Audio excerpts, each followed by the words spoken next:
Terpujilah Engkau Tuhan Allah kami, Allah yang kami puja, kami tinggikan, muliakan di dalam nama Yesus Kristus.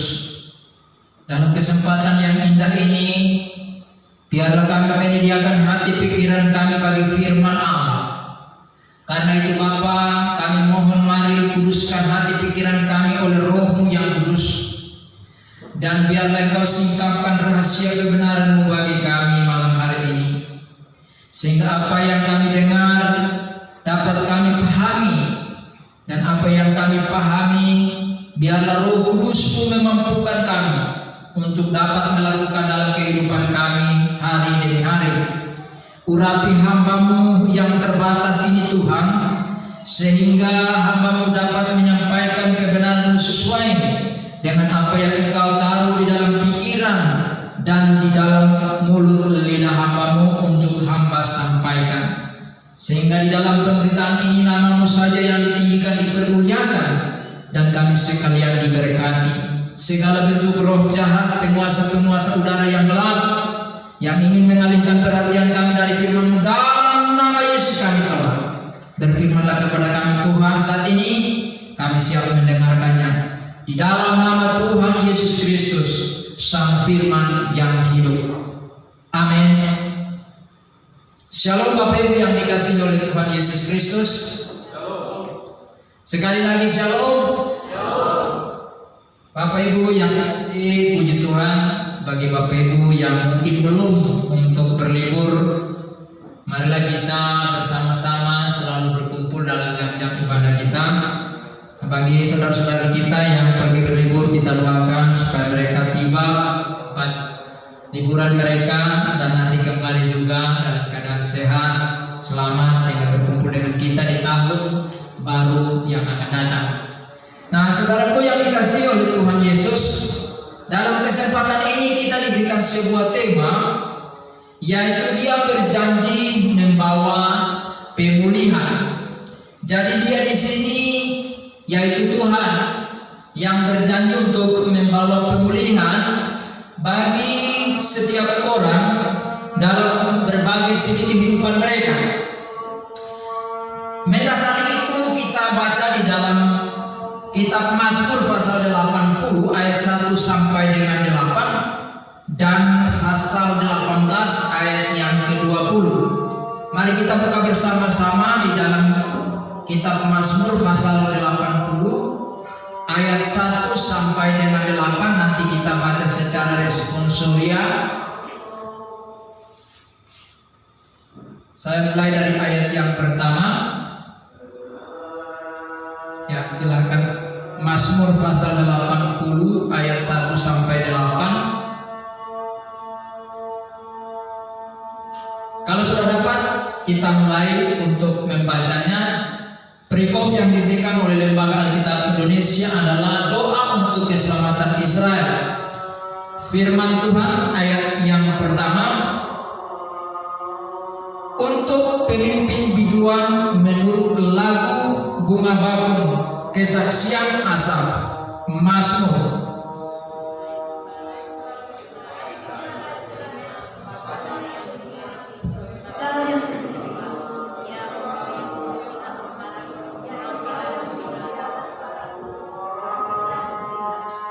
Di depan Efraim dan Benyamin dan Manasye, bangkitkanlah keperkasaanmu dan datanglah untuk menyelamatkan kami.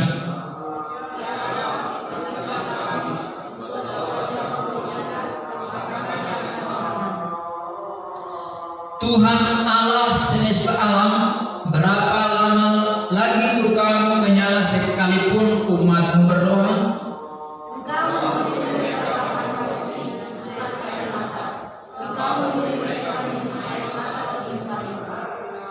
Engkau membuat kami menjadi pokok percederaan tetangga-tetangga kami, dan musuh-musuh kami mengolok-olok kami.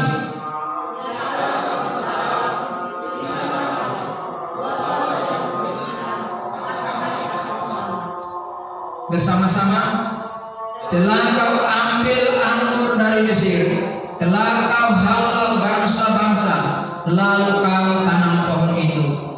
Mazmur 18 ayat 20 bunyinya, Tuhan memperlakukan aku sesuai dengan kebenaranku dan membalas kepadaku sesuai dengan kesucianku. Nah, saudaraku yang dikasihi oleh Tuhan Yesus Kristus, Dia berjanji membawa pemulihan. Kita melihat di sini bahwa bangsa Israel ini ada di dalam masalah. Mereka ada dalam tekanan demi tekanan. Sehingga suatu kaum namanya Bani Asaf itu melantunkan sebuah doa untuk bangsa Israel. Nah, doa mereka ingin supaya Tuhan kembali untuk memulihkan keadaan mereka yang sudah porak-poranda ini. Oleh karena ketidaktaatan mereka kepada Tuhan, sehingga Tuhan menghukum mereka dengan bangsa-bangsa yang ada di sekitar mereka. Sehingga mereka saat ini dalam keadaan merana, dan mereka ingin supaya dipulihkan keadaan mereka. Nah, saudaraku yang dikasihi oleh Tuhan Yesus Kristus, bagaimana bangsa ini dapat dipulihkan sesuai dengan janji yang Tuhan berikan kepada mereka? Mari kita perhatikan satu demi satu dari apa yang ingin Tuhan kerjakan. Yang pertama, di dalam ayatnya yang ketiga dikatakan, di depan Efraim dan Benyamin dan Manasye, bangkitlah keperkasaanmu dan datanglah untuk menyelamatkan kamu, untuk dapat memulihkan keadaan Israel sesuai dengan janji Tuhan. Maka yang bisa memulihkan adalah Tuhan sendiri. Di sini yang pertama yang harus diketahui oleh bangsa Israel bahwa Tuhan sendirilah yang akan datang dalam keperkasaannya untuk menyelamatkan mereka. Kalau mereka sudah diselamatkan dari bangsa-bangsa yang menindas mereka, maka mereka akan bebas dari jajahan dan tekanan itu, sehingga mereka punya kesempatan untuk bisa memulihkan diri. Mereka bisa bercocok tanam seperti sedia kala. Mereka bisa beternak dengan bebas. Mereka bisa kerjakan apa saja untuk menghasilkan sesuatu untuk kebutuhan mereka dengan bebas. Dan mereka akan mendapat itu sehingga mereka bisa sejahtera dalam hidup mereka. Keadaan ekonomi mereka akan menjadi membaik kalau Tuhan yang datang untuk menyelamatkan mereka. Mereka tidak bisa untuk menyelamatkan diri sendiri, sekalipun mereka punya pasukan perang. Tapi kalau Tuhan tidak ikut campur tangan sesuai dengan janji Tuhan, mereka tidak bisa berbuat apa-apa. Nah, saudaraku yang dikasihi oleh Tuhan, ini penting untuk bangsa Israel ketahui.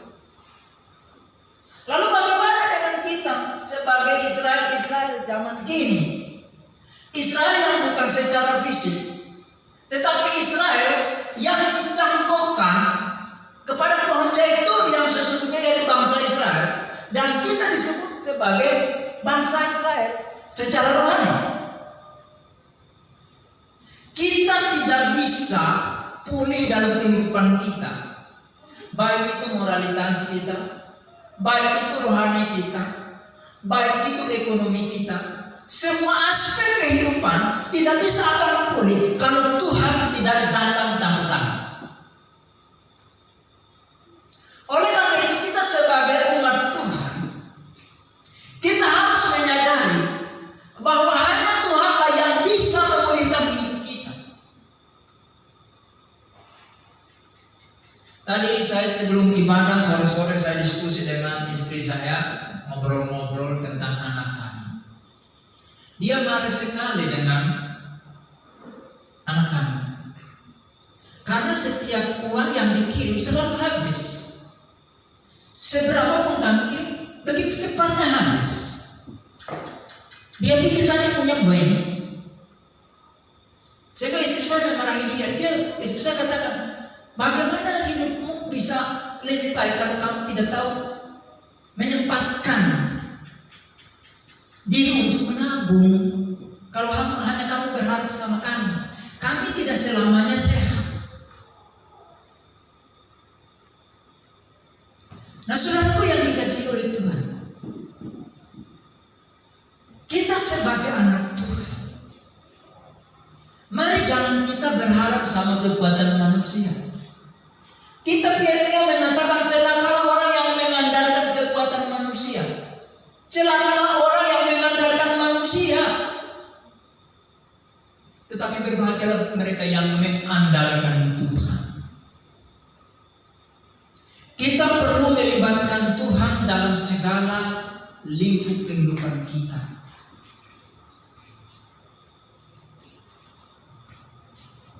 Saudaraku yang dikasihi oleh Tuhan, itu hal yang pertama yang perlu kita perhatikan, bahwa hanya Tuhanlah yang bisa dalam keperkasaannya datang dan menyelamatkan kita dari zona yang tidak nyaman itu. Dia akan memulihkan keadaan kita. Ekonomi kita akan dipulihkan oleh Tuhan. Mungkin Bapak Ibu Saudara hari ini walaupun bekerja di perusahaan, mungkin ekonominya masih morat-marit. Tidak tahu uang yang diterima tiap bulan itu larinya kemana, nggak jelas.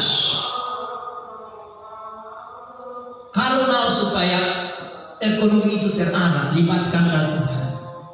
Tuhan akan memberikan hikmat kepada kita untuk bagaimana mengatur keuangan kita. Tidak ada istilah bahwa gaji kita kecil. Itu hanya dalih kita.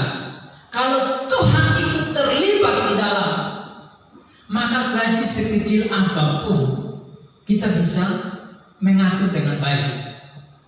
Saya seringkali katakan kepada Bapak Ibu, ketika kami pelayanan di Bangka Belitung, gaji awal saya itu 350.000 per bulan, dengan tanggungan 4 orang. Gaji 350 itu mau apa? Gak bisa apa-apa. Tetapi karena melibatkan Tuhan, Tuhan kasih hikmat, Tuhan kasih kebijaksanaan kepada istri saya. Dari 350.000 itu bisa dia menabung. Saya tidak tahu bagaimana caranya, mengerti, tetapi dia bisa lakukan itu. Setelah itu terputus. Lalu ada yang mengadopsi kami, lalu menggaji kami lagi dengan 600.000 per bulan. Tetapi selama 1 tahun tidak pernah dibayar karena dikorupsi oleh senior. Pendeta korupsi.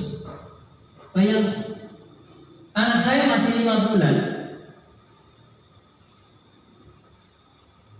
Saya kerja di mataku, pendeta nyetak mataku, gajinya per bulan hanya 250.000. Istri saya masih bisa menabung dari 250 itu. Kalau kita libatkan Tuhan Bapak Ibu, tidak ada yang namanya gaji kecil, gaji besar.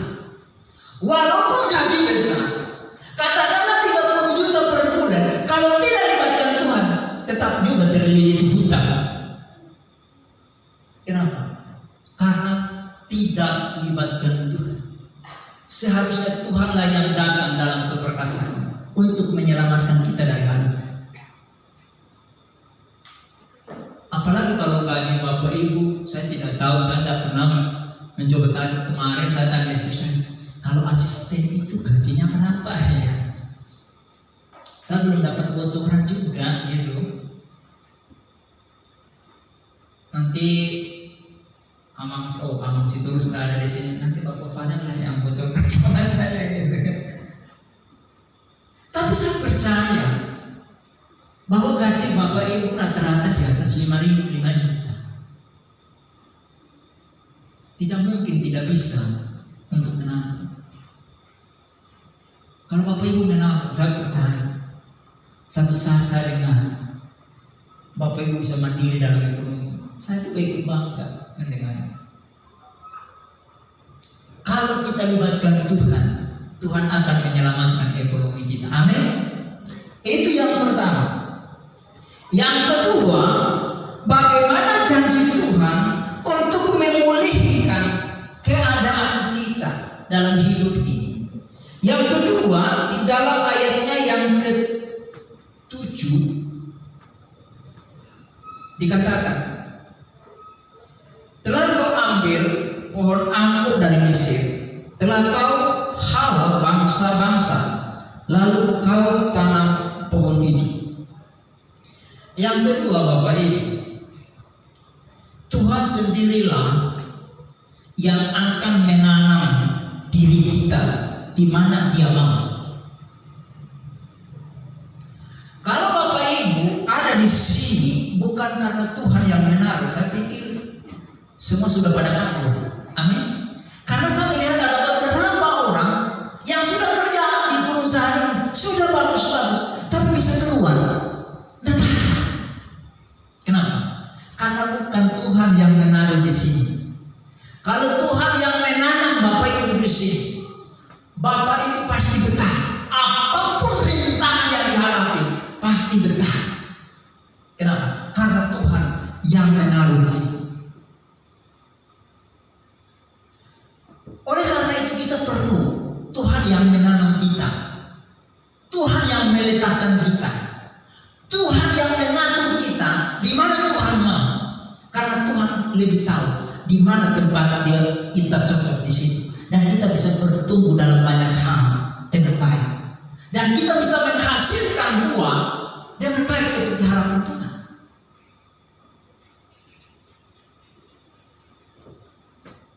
Ini yang perlu kita ketahui. Bangsa Israel, mereka tidak mau diatur oleh Tuhan. Itulah sebabnya Tuhan mengizinkan mereka. Mereka dibuang ke negara-negara tetangga dan mereka ditindas di situ. Mereka tak berdamai.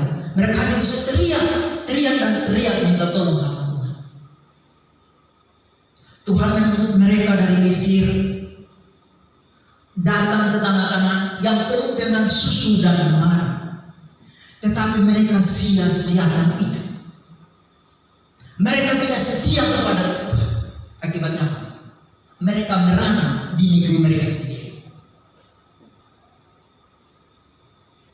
Bapak Ibu yang dikasihi oleh Tuhan, kalau Tuhan sudah membawa kita ke sini, Bapak Ibu dan saya, kita ada di sebuah perusahaan yang spektakuler, perusahaan yang bukan main-main, perusahaan yang mendunia.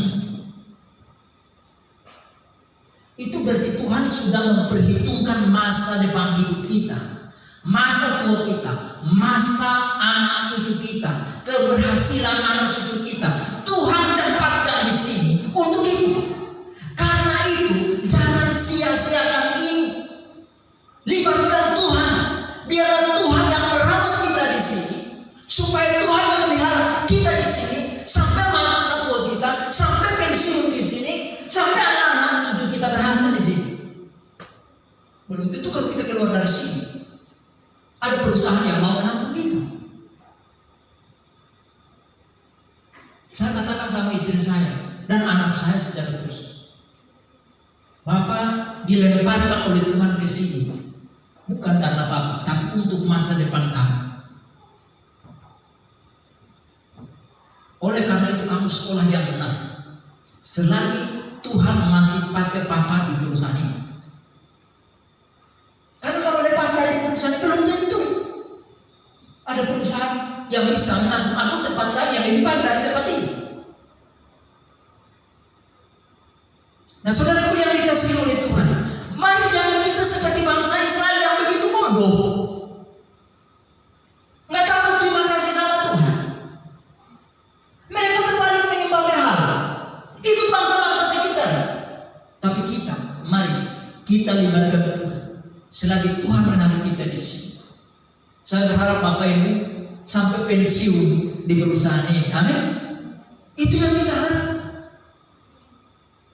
Jangan sia-siakan kesempatan yang berharga ini. Di dalam Mazmur tadi, Tuhan memperlakukan aku sesuai dengan kebenaranku. Perhatikan di sini. Jadi Tuhan berjanji akan memulihkan kita, memulihkan ekonomi kita, memulihkan rumah tangga kita, memulihkan segala hal yang ada dalam diri kita berdasarkan kebenaran kita di hadapan Tuhan. Jadi kalau kita mau dipulihkan, kita harus belajar hidup benar di hadapan Tuhan. Mungkin kita tidak sempurna seperti harapan Tuhan, tapi mari berjuang untuk tetap ada di dalam ruang lingkup kebenaran. Yang kedua, Tuhan akan memulihkan kita. Dikatakan, Ia membalas kepadaku sesuai dengan kesucian tangannya. Jadi selain Tuhan ingin memulihkan kita kalau kita hidup dalam kebenaran, tetapi Tuhan juga ingin supaya kita hidup dalam kekudusan. Banyak orang Kristen tidak hidup dalam kebenaran. Sudah tahu itu tidak benar, masih juga nyelam ke situ, membawa diri ke dalam pencemaran. Jangan kita seperti bangsa Israel, sudah tahu penyembahan berhala itu mendatangkan kutuk, tetapi masih juga mau ke sana. Mereka belum cukup waktu keluar dari tanah Mesir, buat lembu emas disembah-sembah. Sampai di tanah Kanan masih juga nyembah-nyembah Baal. Coba, ini bangsa yang benar-benar tegak tengkuk, terlalu bodoh, terlalu naif, maka mereka dihukum oleh Tuhan. Nah, saudaraku, jangan sampai Tuhan menghukum kita di tempat yang sebenarnya istilah orang itu tempat yang sangat basah. Bapak Ibu punya peluang untuk naik grade dan menghasilkan upah yang besar di perusahaan ini. Tapi kalau kita tidak hidup benar, kita tidak hidup suci, cepat ataupun lambat go dari tempat ini. Karena Tuhan tidak kompromi dengan yang namanya kejahatan. Tuhan tidak pernah kompromi dengan namanya dosa. Sekecil apapun dosa, Tuhan akan publikasikan sendiri. Sembunyi sampai kapanapun Tuhan akan ungkit. Tuhan tidak lihat, oh ini dosanya cuma kecil kok. Nah, Tuhan tidak menganggap dosa kecil dan dosa besar. Jadi yang dosa kecil nggak dihukum, dosa besar baru dihukum. Nah, senoda dosa pun sama dengan segunung dosa. Tuhan akan permalukan kita di situ. Jadi jangan mau dipermalukan. Amin. Jangan mau, saudaraku yang dikasihi. Di dalam Matius pasalnya yang ke 16 ayat 18 dikatakan, dan aku pun berkata kepada engkau adalah Petrus, dan di atas batu karang ini aku akan mendirikan jemaatku, dan alam maut tidak akan menguasainya. Tadi di awal tadi kita berbicara bahwa Tuhan yang menanam. Menanam itu sama dengan mendirikan. Jadi Tuhan mendirikan, menanamkan diri kita pada dirinya dimanapun kita berada. Dan kejahatan tidak mampu menjamah kita. Jadi jangan biarkan diri kita keluar dari tempat yang sudah Tuhan tetapkan untuk kita.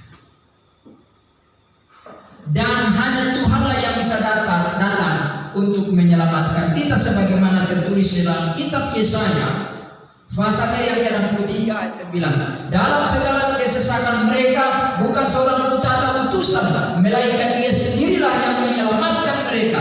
Dialah yang menembus mereka dalam kasih-Nya dan belas kasihan-Nya. Ia mengangkat dan menggendong mereka selama zaman dahulu kala. Jadi sejak awal Tuhan sudah berencana untuk menyelamatkan, memulihkan keadaan mereka. Nah, saudaraku yang dikasihi oleh Tuhan, oleh karena itu pada malam hari ini kita sebagai anak-anak Tuhan, marilah kita merelakan diri untuk Tuhan mau datang dan selamatkan kita. kita harus relakan diri. Tuhanlah yang menetapkan kita di tempat yang Tuhan sudah siapkan untuk kita ada di sana.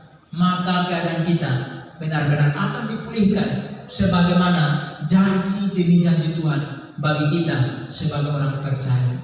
Amin. Mari kita tunduk kepala, kita berdoa. Bapa di surga, Bapa yang kami puja, kami muliakan di dalam Tuhan Yesus Kristus. Kami menyadari bahwa keadaan kami tidak akan pernah dipulihkan jikalau bukan Tuhan sendiri yang datang dalam keperkasaannya dan menyelamatkan kami. Ketika Tuhan menyelamatkan kami, Tuhan akan pulihkan keadaan kami. Kami pun harus siap untuk Tuhan sendiri yang menempatkan, menanam, mendirikan kami di mana Tuhan ingin untuk kami ditanam di sana, sehingga kami bisa bertumbuh dengan subur dan sehat dan menghasilkan buah-buah yang dibanggakan oleh Tuhan. Sehingga hal itu akan mendatangkan berkat bagi diri kami, sehingga semua elemen kehidupan kami akan dipulihkan oleh Tuhan. Terima kasih Bapa, ini hidup kami. Mari Engkau tuntun langkah hidup kami, bawa kami ke tempat yang Engkau kehendaki, dan taruhlah kami di sana.